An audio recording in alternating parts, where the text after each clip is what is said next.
पीले दांत वाली बहू। रंजना कभी ब्रश नहीं करती थी। उसे कितनी बार उसके माँ बाप ने डांटा, लेकिन उसका कोई असर उस पर होता ही नहीं था, जिस कारण से उसके दांत पीले पीले हो जाते हैं। शादी के बाद अरे बहू, वैसे तो तुझ में कोई कमी नहीं है, पर तेरे दांत इतने पीले कैसे हैं बेटा? कैसे मतलब? कोई सर्जरी थोड़ी ना कराई है। वो तो क्या नाम, मैं ब्रश नहीं करती थी तो पीले हो गए। अब क्या करूं? आप कहें तो लाल करवा लूं या फिर काले? यार ये क्या है, क्यों माँ से लड़ रही हो? लड़ रही हूँ? अरे मैं लड़ रही हूँ या ये बोल रही है कि दांत पीले हैं, पीले। अरे तपस्या थोड़ी ना की है इन्हें पीले करने के लिए। बकायदा ब्रश नहीं किया है 20 साल तक, तब जाकर। छी, कैसी बात कर रही हो? ये उस वक्त तो पीले नहीं थे जब हम लोग तुम्हें देखने आए थे। अरे तब साफ करवा लिया होगा डेंटिस्ट के पास जाकर। अब देखो कैसे पीले पीले लग रहे हैं। रंजना सास की तरफ गुस्से से देखती है। फिर शुरू हो गई पीले पीले पीले। अरे पीले तो तब भी थे जब मेरे हाथ का रसगुल्ला उड़ा उड़ा कर खा रही थी और बोल रही थी, लड़की नहीं गुणों का खजाना दे रहे भाई साहब आप। खैर, अब वो लोग करते भी तो क्या करते, पीले दांत वाली बहू पल्ले पड़ी थी तो झेलना तो था ही। एक दिन कीर्तन में रंजना गाना गा रही थी। अरे कमला बहन, माँ का द्वार है, यहाँ तो सब शुद्ध होकर आते हैं, फिर अपनी बहू को ब्रश भी नहीं करवाती तुम। दूर से पीले पीले दांत भक्ति में बाधा उत्पन्न कर रहे हैं।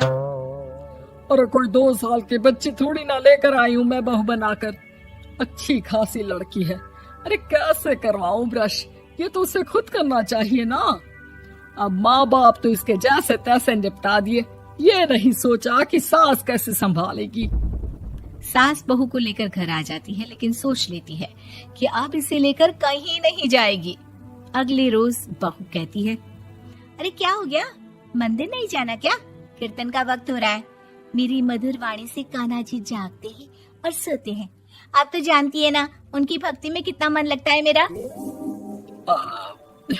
वो क्या है ना, तबीयत ठीक नहीं लग रही है मेरी, आराम करूंगी मैं। तबीयत ठीक नहीं लग रही? अभी तो मिथुन के गाने पर नाच रही थी आप, और अब बोल रही है कि तबीयत ठीक नहीं लग रही। अरे भक्ति में मन लगा लो सासू माँ, ऊपर जाना है, क्या मुंह दिखाओगी आप? हाँ? सास को बहू की बात पर गुस्सा आ जाता है। मैं क्या मुंह दिखाऊंगी, इसकी चिंता तो ना कर, समझी? अपने मुंह की चिंता कर, जो ये पीले पीले दांत लेकर हर जगह पहुंच जाती है। पता है लोग कितना मजाक बनाते हैं।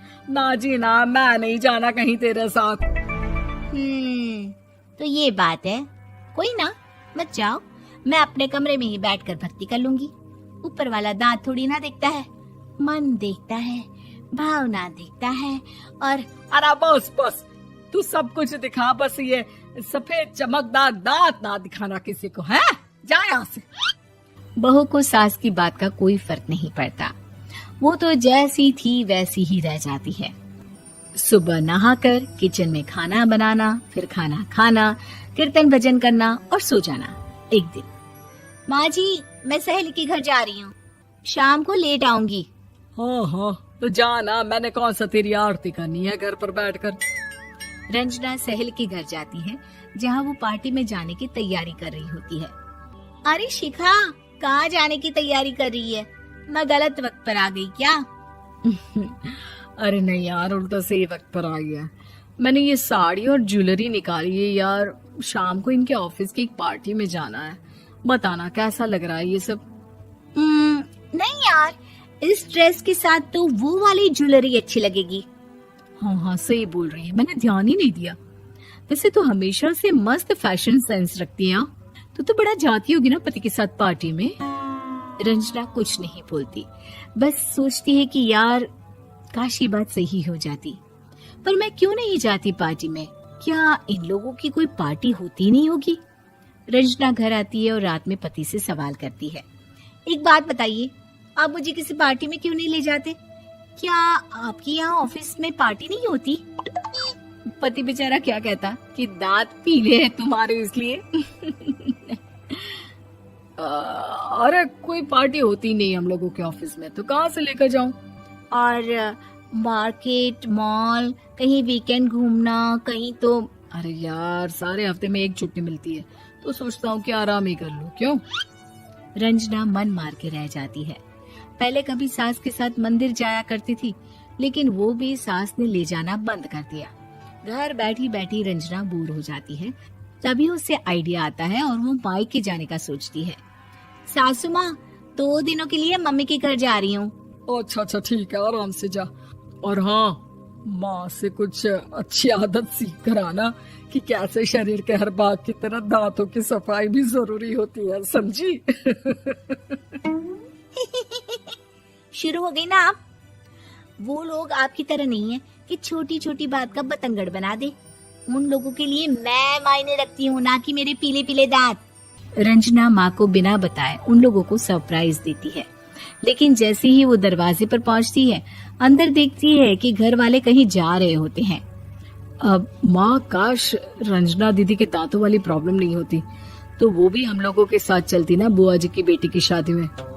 हाँ बेटा, लेकिन अब उसे कौन समझाए कि उसको उसके पीले दांत नहीं दिखते, लेकिन उसके आसपास के लोगों को कितना एम्बैरेसिंग फील कराते हैं। मुझे तो कितनी बार उसके स्कूल की टीचर ने शिकायत की कि उसके साथ कोई लड़की बैठना भी नहीं चाहती, और ना ही कॉलेज में कोई उससे बात करना चाहता था। लेकिन पता नहीं क्यों उसे ये बात समझ में ही नहीं आती। कोई कमी नहीं है उस लड़की में, बस यही कि दांत पीले हैं। वो तो भला हो जीजा जी और उनकी माँ का, जो दीदी को जैसी है वैसे ही रखा हुआ है। रंजना को अपने घर वालों की बात सुनकर बहुत दुख होता है। वो सोचती है कि वो क्या करे, लेकिन फिर वो सीधा डेंटिस्ट के पास जाती है, अपने दांत चमकाती है और कसम खाती है कि वो रोज ब्रश करेगी। अरे क्या हो गया? तुम तो 2 दिनों के लिए गई थी ना, पर कोई ना, अच्छा है, चलो आ गई तो। रंजना सास के सामने आकर खड़ी हो जाती है और पूरी स्माइल करती है, उसके चमकदार दांतों को दिखाती हुई। हैं? चले मंदिर। माँ, मुझे माफ कर दीजिए, मैंने आप लोगों को बहुत एम्बैरेसिंग फील करवाया। मैं आज से रोज ब्रश करूंगी।